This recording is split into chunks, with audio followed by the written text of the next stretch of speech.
ओम नारायण नारायण नारायण नारायण। दोस्तों, इस शुक्रवार को शुक्रवार तो नहीं कह सकते, इस हफ्ते गुरुवार को यानी 11 मार्च को फिल्म रिलीज़ हुई है। तो इस हफ्ते रूही के साथ में मेरा फौजी कॉलिंग एक और फिल्म थिएटर में रिलीज़ हुई है। मैंने कल इस फिल्म को देखा था, पर रिव्यू में आज शूट कर रहा हूँ शनिवार को। वैसे रूही का रिव्यू हमने गुरुवार को ही किया था। तो मेरा फौजी कॉलिंग में मुख्य भूमिका में है शर्मन जोशी, विक्रम सिंह, विदिता बाग, जरीना वहाब, माही सोनी आदि आदि। मुग्धा गोडसे फिल्म में एक गेस्ट अपीयरेंस में है।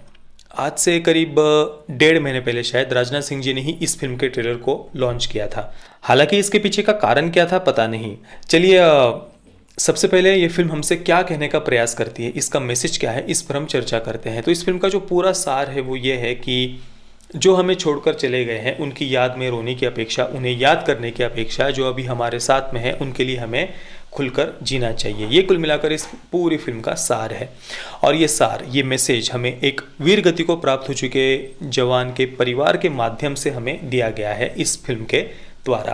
अब फिल्म की कहानी के बारे में हम चर्चा करते हैं। राजवीर जी जो भारतीय सेना के एक जवान है, वे एक आतंकवादी हमले में वीरगति को प्राप्त हो जाते हैं। उनके पीछे उनके परिवार में उनकी माँ और पत्नी साक्षी, इन पर दुखों का पहाड़ टूट पड़ता है। पर राजवीर जी की जो बेटी है आराध्या, जो अपने पिता से बहुत बहुत ज़्यादा प्रेम करती है, उससे सब ये बात छुपा कर रखते हैं। यहाँ तक कि गाँव में राजवीर जी का अंतिम संस्कार तक नहीं किया जाता, ताकि आराध्या को ये बात पता ना चले कि उनके पिता की मृत्यु हो चुकी है, वे वीरगति को प्राप्त हो गए हैं।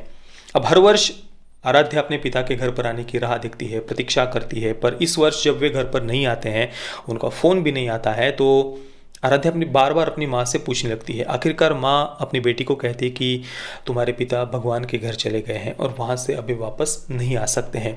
इसके बाद आराध्या की स्कूल की एक फ्रेंड उसे कहती है कि भाई वो जो दूर पहाड़ दिख रहा है ना, वहाँ पर भगवान रहते हैं, वहाँ पर भगवान का घर है। तो मासूम आराध्या अपने पिता को खोजने के लिए अकेले ही वहाँ पर चली जाती है, उस पहाड़ पर। घर पर सब परेशान हो जाते हैं। आराध्या जब वहाँ पर पहुँचती है तो वहाँ पर एक छोटी सी कुटिया उसे दिखाई देती है, और वहाँ पर अभिषेक नाम के एक अनजान व्यक्ति, एक अज्ञात व्यक्ति रहते हैं, जो कैरेक्टर शर्मन जोशी ने प्ले किया है। जब अभिषेक उस आराध्या की पूरी ये कहानी सुनता है कि वो कैसे अपने पिता से प्रेम करती है, वे अभी तक घर पर नहीं आए हैं और वो उनको खोजने के लिए ही वो यहाँ पर आई है, ये बात जब पता चलती है अभिषेक को, यानी शर्मन जोशी जो कैरेक्टर है उनका, तो वे आराध्या से कहते हैं कि भाई मैं ही तुम्हारा पिता हूँ, मैं भगवान के घर पर आया हुआ हूँ, इसलिए मेरा चेहरा बदल गया है। उस बच्चे को, उसके हृदय को सांत्वना देने के लिए वो ये बात कहते हैं, और उसको लेकर फिर वे घर पर आ जाते हैं। घर पर आने के बाद में आराध्या उन्हें वापस जाने ही नहीं देती। आखिरकार जो राजवीर जी की माता जी है, वे उन्हें अभिषेक को घर पर ही रहने के लिए कहती कि भाई 1 महीना कम से कम यहाँ पर तुम रुक जाओ, उसके बाद चले जाना।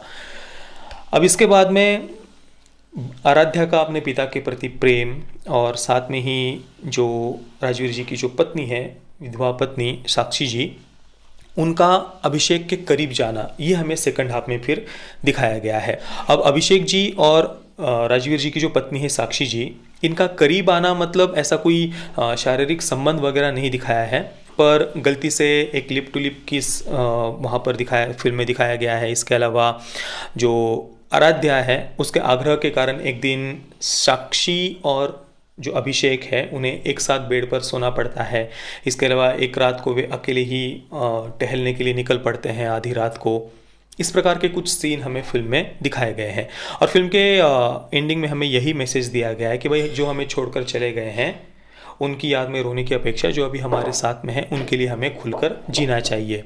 अब जो अभिषेक यानी शर्मन जोशी का जो कैरेक्टर है, उसने भी अपने बेटी और पत्नी को खोया हुआ होता है एक एक्सीडेंट में।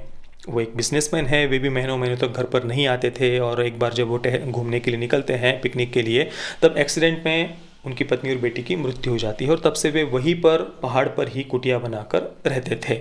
अब देखिए, इस फिल्म के मेकर्स इस फिल्म के माध्यम से जो कुछ भी कहना चाहते थे, जो कुछ भी मैसेज उन्हें देना था, अब उस मैसेज के बारे में आपको क्या सोचना है, ये हर किसी का व्यक्तिगत प्रश्न है।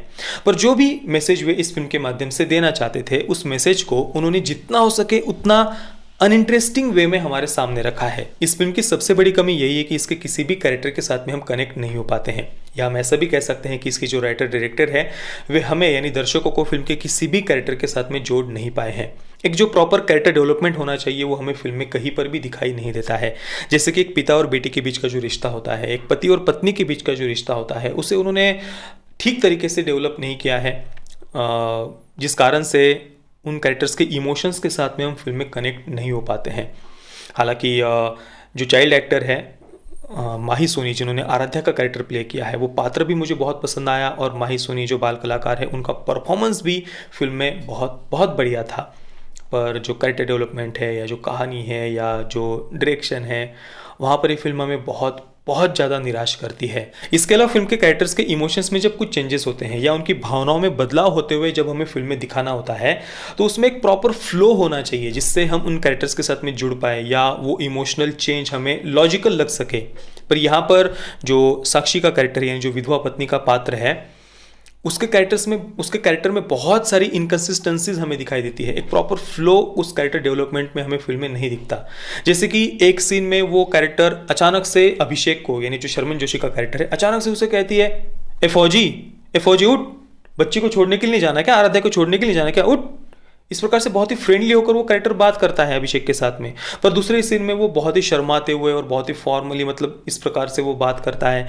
तो ये जो एक कैरेक्टर में उतार चढ़ाव है कैरेक्टर डेवलपमेंट में, इस कारण से उस कैरेक्टर में होने वाले जो इमोशनल चेंजेस है, उसकी भावनाओं में होने वाले जो बदलाव है, उनके साथ में हम कनेक्ट नहीं हो पाते हैं फिल्म में। शर्मन जोशी की जो पिछली फिल्म मैंने देखी थी वो थी द लिस्ट ऑफ दिस, और मैं सच कहता हूँ उस फिल्म ने मुझे बहुत बहुत ज़्यादा डिसअपॉइंट किया था, बहुत ज़्यादा निराश किया था। उस फिल्म का अगर हमारा रिव्यू आपने नहीं देखा है तो प्लीज़ उस रिव्यू को आप ज़रूर देखिए। द लिस्ट ऑफ दिस, इस फिल्म के हमारे रिव्यू को आप ज़रूर देखिए, उसकी लिंक आपको ऊपर आई बटन में मिल जाएगी।